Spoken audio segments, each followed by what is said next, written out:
মালয়েশিয়ায় গরু, ছাগল ও হরিণের খামার করে আলোচনায় এমইএফ নামে একটি বাংলাদেশি প্রতিষ্ঠান।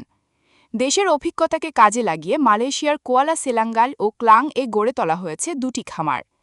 কোরবানি ঈদকে সামনে রেখে এই খামারে আনা হয়েছে বিভিন্ন জাতের ৭ শতাধিক গরু।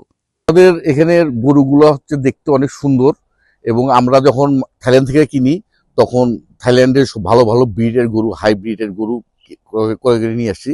এবং আমরা এই প্রাকৃতিক যেসব খাদ্য সেগুলো খাওয়াই, নিজস্ব আমাদের খেয়ার আছে, নিজস্ব আমাদের ঘাস আছে, এগুলো খাওয়াইয়ে এই গরুগুলাকে আমরা আস্তে আস্তে বড় করেছি। 5,000 থেকে শুরু করে 5,000, 5,500, 6,000, 7,000, 8,000, 9,000, 20,000, 22,000 রিঙ্গিত পর্যন্ত গরু আছে।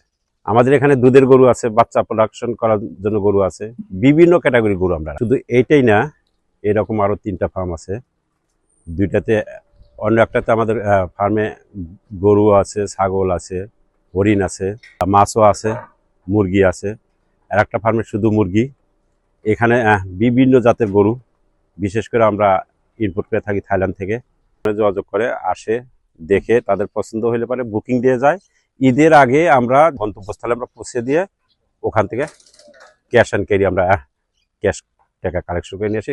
মালয়েশিয়ার সমুদ্র তীরবর্তী শহর কুয়ালা সিলানগড়ের সবুজ শ্যামল শান্ত প্রকৃতির মাঝে গড়ে তোলা হয়েছে এই গরুর খামার। খামারটিতে থাইল্যান্ড, অস্ট্রেলিয়া, ইন্দোনেশিয়া ও মালয়েশিয়ার গরু লালন পালন করে বড় করা হয়। কোরবানি ঈদ উপলক্ষে নেওয়া হচ্ছে বিশেষ যত্ন। গমের ভুসি মিক্সার করা আছে, তারপরে ধানের গুঁড়া মিক্সার করা আছে। এগুলো মিক্সার করে আমাদের ফ্যাক্টরি থেকে এগুলা তৈরি হয়ে আসে। ঠিক আছে, এগুলা তৈরি হয় এইভাবে আসে, এইভাবে দিনে একবার খাওয়ানো হয়। দিনে খাবার দেয় হলো পানি গুঁড়া বসে একবার, 12টা থেকে ঘাস দেয়, আর সকালে যে তাওয়া দেয়, অনি আছে তাওয়া আছে, তাওয়া দেয়। হরিণের চাহিদা আছে, হরিণের চাহিদা এখানে বেশ ভালোই আসে। গরু, ছাগলের পাশাপাশি দুটি খামারের একটিতে রয়েছে হরিণ। প্রাকৃতিক ঘাস আর স্বাভাবিক খাবার দিয়ে বড় করা হচ্ছে এসব গবাদি পশুকে। আর দেশের অভিজ্ঞতাকে কাজে লাগিয়ে উপযোগী পরিবেশে বিদেশের মাটিতে এ খামারের রক্ষণাবেক্ষণ করছে বাংলাদেশি কর্মীরাই। 3 মাস পর পর আসে, গরু টিকা দেয় এবং খাদ্য চেক করে, গরুর রক্ত পরীক্ষা করে, পেশাব পরীক্ষা করে, কোনো সমস্যা দেখে। আমাদের এগুলো হলো অস্ট্রেলিয়া ফ্রিজিয়াম গাভী। প্রতিটি গাভী দৈনিক করে দুধ দেয়। সকালে 30 লিটার, বিকালে 15 লিটার।